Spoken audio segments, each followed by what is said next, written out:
Hello मेरे प्यारे दोस्तों, स्वागत है आप सभी का विनर्स इंस्टीट्यूट के यूट्यूब चैनल के इस 10 मिनट शो पर। मैं हूं आपकी सुरभि मैम और आज का जो हमारा टॉपिक होने वाला है वो है 2026 की प्रमुख केंद्रीय योजनाएं, जो कि आपके एग्जाम के लिए बहुत इंपॉर्टेंट होती हैं। चाहे आप बैंक की तैयारी करो, एसएससी की तैयारी करो, रेलवे की तैयारी करो या फिर व्यापम की तैयारी कर रहे हो, इन सारे एग्जाम्स में परियोजना एक ऐसा टॉपिक है जो बार बार आता है, आप सभी जानते हैं। चलिए तो बिना टाइम वेस्ट किए सेशन की शुरुआत कर देते हैं। सबसे पहला क्वेश्चन आ गया है, सेहत मिशन किन दो संस्थाओं की संयुक्त पहल है? तो ध्यान रखिएगा, आईसीएआर और आईसीएमआर दोनों ने मिलकर सेहत मिशन की शुरुआत करी है। और अगर सेहत मिशन के उद्देश्य की बात करी जाए तो यहाँ पर कृषि, स्वास्थ्य और पोषण तीनों को जोड़कर नए भारत का निर्माण किया जाएगा, ऐसा इनका उद्देश्य है। अब यहाँ पर बात चल रही है कृषि और स्वास्थ्य दोनों को जोड़ने की, तो जिनने शुरुआत करी हुई है वो इनके मंत्री हैं। चलिए, तो कृषि मंत्री यानी किसान कल्याण मंत्री कौन है? हमारे शिवराज सिंह चौहान। और केंद्रीय स्वास्थ्य मंत्री कौन है? जेपी नड्डा जी। तो इन दोनों ने मिलकर इस मिशन की शुरुआत की गई है, जिसके तहत पौष्टिक फसलों को बढ़ावा देना इनका मेन उद्देश्य है, बेहतर स्वास्थ्य देना मेन उद्देश्य है और बेहतर पोषण देना मेन उद्देश्य है। चलिए नेक्स्ट क्वेश्चन पर चलते हैं। मनरेगा के स्थान पर 1 जुलाई 2026 से कौन सी योजना लागू की गई है? तो आपको ध्यान में रखना है कि वीबीजी राम जी मनरेगा के स्थान पर लागू की गई योजना है। अगर मनरेगा की बात करें तो ये 2005 से लागू हुई थी। अच्छा, मनरेगा और वीबीजी राम में दोनों में क्या डिफरेंस है? तो ध्यान में रखिएगा, मनरेगा में 100 दिनों के रोजगार की गारंटी दी जाती थी और यहाँ वीबीजी राम में 125 दिनों के रोजगार की गारंटी दी जा रही है। इसलिए अभी इसके स्थान पर 1 जुलाई से कौन सी आ गई है? वीबीजी राम जी आ गई है। और एक बात का ध्यान रखना है कि उद्देश्य दोनों के सेम है, यानी ग्रामीण क्षेत्रों में रोजगार को बढ़ावा देना या रोजगार की आर्थिक रोजगार को सुरक्षा देना इसका मेन उद्देश्य है। चलिए नेक्स्ट क्वेश्चन पर चलते हैं। 9 मई 2026 को निम्नलिखित में से किस योजना ने 11 वर्ष पूर्ण किए हैं? तो ध्यान में रखिएगा, प्रधानमंत्री सुरक्षा बीमा योजना है जिसने 9 मई 2026 को 11 वर्ष पूर्ण कर लिए हैं। तो क्या सिर्फ ये एक योजना है जिसने 11 वर्ष पूर्ण किए हैं? तो नहीं, ध्यान में रखिएगा कि जन सुरक्षा के अंतर्गत 3 ऐसी योजनाएं हैं जो अभी 9 मई 2026 को इन्होंने 11 वर्ष पूर्ण किए हैं। तो कौन कौन सी योजना है इसका ध्यान में रखेंगे हम। सबसे पहले आ जाती है प्रधानमंत्री सुरक्षा बीमा योजना, ठीक है, ये आपने जो पढ़ी।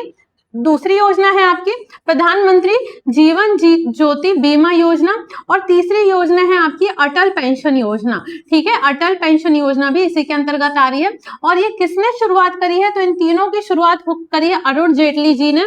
कब की करी है? तो 9 मई 2015 से इसकी शुरुआत हुई है। अगर हम बात करें, प्रधानमंत्री सुरक्षा बीमा योजना के अंतर्गत 2 लाख रुपए की राशि प्रदान की जाती है अगर दुर्घटना से मृत्यु हो जाए या फिर दिव्यांगजन हो जाए, तो इसमें क्या मिलेगा? 2 लाख रुपए की राशि मिल जाती है। और इसके साथ साथ एक और चीज आपको ध्यान में रखना है कि इसका प्रीमियम कितना? 20 रुपए का प्रीमियम आता है। इसी के जैसी एक योजना है जो है प्रधानमंत्री जीवन ज्योति बीमा योजना। अब इस योजना के अंतर्गत क्या हो रहा है कि किसी भी कारण से अगर मृत्यु होती है तो इसमें बीमा राशि आपको दे दी जाएगी केंद्र सरकार के द्वारा। और ये अटल पेंशन योजना क्या है? तो अटल पेंशन योजना 60 वर्ष पूर्ण होने के बाद मासिक हर महीने पेंशन आना इस योजना के अंतर्गत शामिल किया गया है। और तीनों योजनाओं ने 9 मई 2026 को 11 वर्ष पूरे कर लिए गए हैं, तो इस डेटा को ध्यान में रखिएगा। चलिए नेक्स्ट क्वेश्चन आ गया है। भारत औद्योगिक विकास योजना, जिसको भाव्य योजना भी कहा जा रहा है, के अंतर्गत कितने plug and play industrial park विकसित किए जाने का लक्ष्य है? तो ध्यान में रखिएगा 100 plug and play industrial park विकसित किए जाने का किसका लक्ष्य रखा गया? भाव्या योजना के अंतर्गत। और भाव्या योजना की बात करी जाए तो 18 मार्च 2026 से इसकी शुरुआत हुई थी इस योजना की। और इस योजना के अंतर्गत भारत को मैन्युफैक्चर हब बनाना और साथ में नए आधुनिक उद्योगों को विकसित कराना इसका मेन उद्देश्य है। तो ध्यान में रखिएगा 100 ऐसे पार्क बनाए जाएंगे पूरे भारत में। चलिए नेक्स्ट क्वेश्चन पर चलते हैं। भारत को आधुनिक जैव औषधियों का उत्पादन केंद्र बनाने के लिए किस मिशन की घोषणा करी गई है? इसका सही आंसर है बायो फार्मा शक्ति मिशन। किसने शुरुआत करी है? तो निर्मला सीतारमण जी का नाम ध्यान में रखिएगा, ठीक है, निर्मला सीतारमण जी के द्वारा शुरुआत करी गई है। और इस योजना के अंतर्गत क्या हो रहा है? तो आपकी सबसे ज्यादा गंभीर बीमारियां जैसे कि cancer, diabetes, auto immune system, इसके अंतर्गत जो भी दवाइयां होती है उस दवाइयों के उत्पादन के लिए केंद्र बनाना इनका मेन उद्देश्य है इस योजना का। तो ध्यान में रखिएगा बायो फार्मा मिशन। चलिए नेक्स्ट क्वेश्चन पर आ जाते हैं। भारत का पहला पर्ल फार्मिंग क्लस्टर किस योजना के तहत विकसित किया गया है? तो इस जो योजना है उसका नाम है प्रधानमंत्री मत्स्य संपदा योजना। ध्यान में रखिएगा कि ये जो पहला पर्ल है वो कहाँ क्लस्टर है, कहाँ पर शुरुआत किया गया? तो हजारीबाग झारखंड में स्थापित किया गया है। ठीक है, कहाँ पर स्थापित किया गया है? तो हजारीबाग झारखंड में स्थापित किया गया है। इस किस प्रकार के मोतियों का उत्पादन होगा? तो मीठे पानी से मोती का उत्पादन किया जाएगा। अच्छा, अगर बात करी जाए प्रधानमंत्री मत्स्य संपदा योजना की शुरुआत कब करी गई है? तो ये 2020 में शुरुआत हुई। क्या इसका मेन उद्देश्य था? तो ब्लू इकोनॉमी को बढ़ावा देना इसका मेन उद्देश्य है। और किसने शुरुआत करी? तो हमारे प्रधानमंत्री नरेंद्र मोदी जी के द्वारा शुरुआत करी गई। ब्लू इकोनॉमी की बात करी जाए तो ब्लू इकोनॉमी के अंतर्गत क्या आता है? मछली उत्पादन को बढ़ावा देना, निर्यात को बढ़ावा देना और मछुआरों की आर्थिक स्थिति को मजबूत करना ब्लू इकोनॉमी के अंतर्गत आता है। चलिए नेक्स्ट क्वेश्चन पर चलते हैं। प्रधानमंत्री राहत योजना मुख्य रूप से किस क्षेत्र से संबंधित है? तो इसका सही आंसर है आपका सड़क दुर्घटना पीड़ितों का कैशलेस उपचार करना। किसके अंतर्गत आ रहा है? प्रधानमंत्री राहत योजना के अंतर्गत आ रहा है। कब से शुरुआत करी गई है? तो इसकी शुरुआत करी गई है 13 फरवरी 2026 से और इस पर फोकस रखा गया है गोल्डन आवर पर। अच्छा, गोल्डन आवर क्या होता है? तो दुर्घटना के बाद का 1 घंटा गोल्डन आवर कहलाता है। अब इस योजना का मुख्य उद्देश्य यह है कि गोल्डन आवर पर उपचार करके मृत्यु दर को कम कराना, क्योंकि इस समय पर अगर उपचार मिल जाए तो व्यक्ति की जान भी बचाई जा सकती है। इस योजना के अंतर्गत 1.5 लाख रुपए की राशि का उपचार किया जाएगा। यहाँ पर एक हेल्पलाइन नंबर भी प्रोवाइड किया गया है इस योजना के अंतर्गत, तो उस हेल्पलाइन नंबर को याद रखिएगा 112 है, क्योंकि आपसे कभी कभी पूछ भी लिया जाता है। ठीक है, तो यहाँ पर कैशलेस उपचार की बात करी जा रही है और गोल्डन आवर पर ज्यादा फोकस किया जा रहा है। चलिए नेक्स्ट क्वेश्चन पर चलते हैं। राष्ट्रीय दलहन आत्मनिर्भरता मिशन का शुभारंभ कहां से किया गया है? बहुत इंपॉर्टेंट है क्योंकि मध्य प्रदेश से संबंधित है, तो ध्यान में रखिएगा। सीहोर से इसकी शुरुआत करी गई है और सीहोर से शुरुआत करने वाले कौन से मंत्री हैं? तो हमारे पूर्व सीएम शिवराज सिंह चौहान जी के द्वारा शुरुआत की गई है और इसका उद्देश्य क्या है?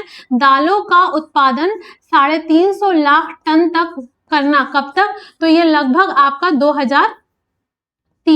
2030-31 तक इसका उत्पादन को बढ़ावा देना इनका मेन उद्देश्य है। अगर दलहन की बात करी जाए तो यहाँ पर 3 फसलों को बहुत ज्यादा इंपॉर्टेंस दी जा रही है। कौन कौन सी? तो तुअर, मसूर और उड़द का नाम ध्यान में रखिएगा। ये तीनों फसलों को बहुत ज्यादा फोकस किया जा रहा है बढ़ावा देने के लिए। ठीक है, चलिए नेक्स्ट क्वेश्चन पर चलते हैं। नेक्स्ट क्वेश्चन है शी मार्ट किस योजना के अगले चरण के रूप में शुरू किया गया है?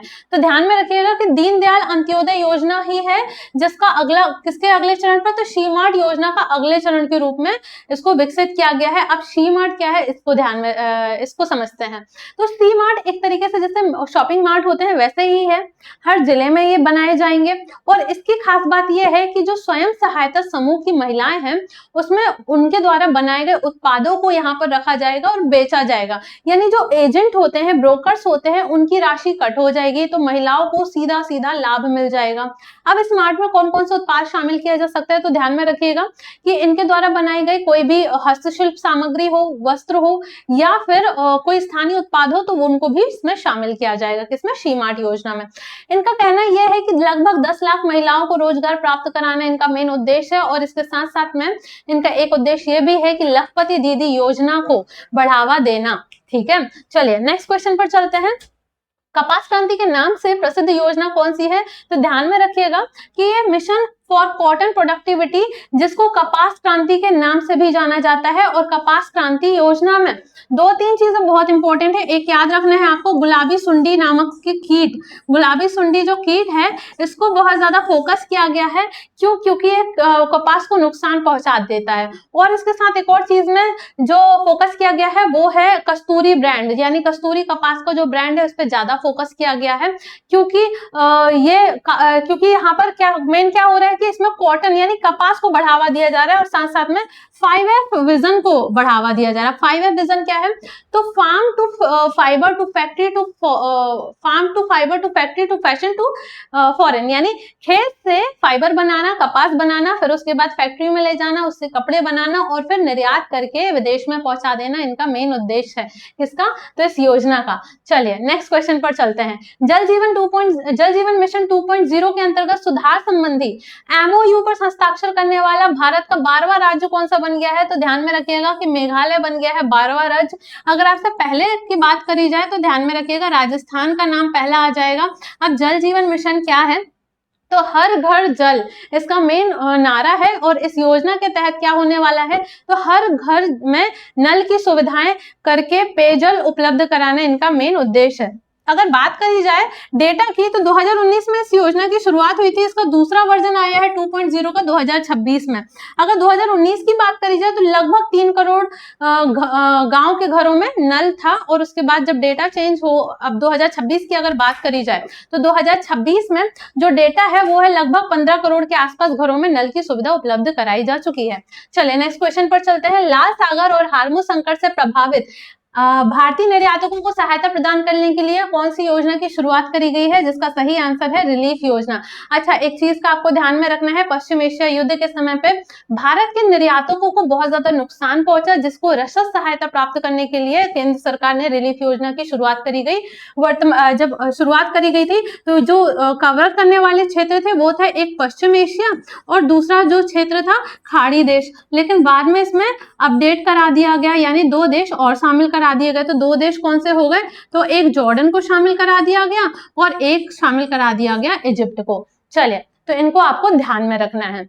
नेक्स्ट क्वेश्चन पर चलते हैं। उड़ान 2.0 योजना के अंतर्गत 2035-36 तक कितने हवाई अड्डे विकसित किए जाएंगे, जिसका सही आंसर है 100 हवाई अड्डे विकसित किए जाएंगे। अगर उड़ान का फुल फॉर्म देखा जाए तो उड़े देश का हर आम नागरिक इसका फुल फॉर्म है। और अगर बात करी जाए इसके उद्देश्य की, तो क्षेत्रीय कनेक्टिविटी को बढ़ाना और साथ साथ में क्षेत्रीय लोगों को सुलभ और सस्ती हवाई यात्रा करवाना इसका मेन उद्देश्य है। चलिए नेक्स्ट क्वेश्चन पर चलते हैं। हाल ही में चर्चा में रही पीएम सेतु योजना मुख्य रूप से किससे संबंधित है, तो ध्यान में रखिएगा, यह संबंधित है आपके कौशल विकास और आईटीआई का आधुनिकीकरण, क्योंकि इस योजना के तहत 1000 सरकारी आईटीआई को उनकी आवश्यकता के अनुसार पुनर्निर्माण किया जाएगा। नेक्स्ट क्वेश्चन पर चलते हैं। प्रधानमंत्री आवास योजना ग्रामीण का पूर्व नाम क्या था, तो इसका आंसर मैं नहीं बताऊंगी, क्योंकि इसका आंसर आप मुझे बताएंगे कमेंट बॉक्स में, तो आंसर जरूर लगाइएगा। अगर आप विनर्स पब्लिकेशन, अगर आप कोई भी बुक परचेस करना चाहते हो, आप विनर्स पब्लिकेशन एप्लीकेशन को डाउनलोड करके परचेस कर सकते हैं, नहीं तो मीशो, फ्लिपकार्ट, अमेज़न पर भी अवेलेबल है। अगर आप ऑनलाइन कोर्स परचेस करना चाहते हैं तो उसके लिए आपको विनर्स इंस्टीट्यूट एप्लीकेशन को डाउनलोड करना पड़ेगा, जहां से आप सबसे कम दामों पर कोर्स को परचेस कर सकते हैं। अगर आप ऑफलाइन पढ़ना चाहते हो तो आप हमारी ब्रांच विजिट कर सकते हैं, और इसके अलावा कोई भी क्वेरी है तो आप ऑनलाइन सपोर्ट पर कॉल कर सकते हैं। तो चलिए, अगर आपको मेरा वीडियो पसंद आया हो तो वीडियो को लाइक, शेयर एंड सब्सक्राइब जरूर करिएगा। मुझे भी बताइएगा कि आपको आज का वीडियो कैसा लगा, और पढ़ते रहिए और बढ़ते रहिए। धन्यवाद।